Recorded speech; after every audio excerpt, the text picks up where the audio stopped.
Do you know what the new book is about? Human nature, right? Yeah. Oh, well, you're versed in these things. Yeah. I've looked it up on Amazon. I know what's coming out, so okay. I'm excited. Oh, okay, good. Yeah. Wow. Yeah, it was probably the hardest of all of them to write. The second one hardest would be War, but yeah, it took a lot of time. Mm-hmm. It's a long book. Is it? Yeah. And in your process, you do a lot of reading up front, right? So you go through a lot of books, or more books than usual this time? I did. Yeah. It's hard to tell exactly, but I feel like there were more books. I think this one would be close to 300 books. Oh my gosh. And the thing is, I'm reading up until the very end of the process because I always need new material, even as I'm writing. But you know, it's such a vast subject. Absolutely.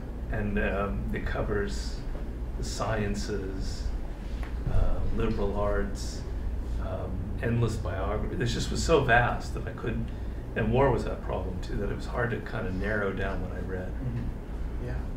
So how did you come about picking and choosing? Well, it's a long process.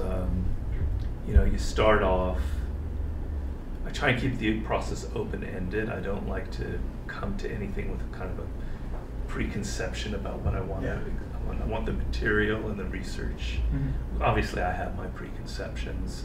I tend to have a relatively dark view of human nature. I can't avoid that, you know. So I have that, but I try and not be governed too much by it. So I open up with maybe 50 books that I think are kind of classics on the subject, from neuroscience to philosophy, to archaeology to history. And there I kind of just proceed, and it's sort of like, what do they call that, a Rube Goldberg mechanism. Rube Goldberg machine? Yeah, the whenever I find a new reference here in a book in the bibliography, and it sends me on a goose chase, and I go there, then that book will send me here, and I never expected it. So that's usually the most fun part of the process.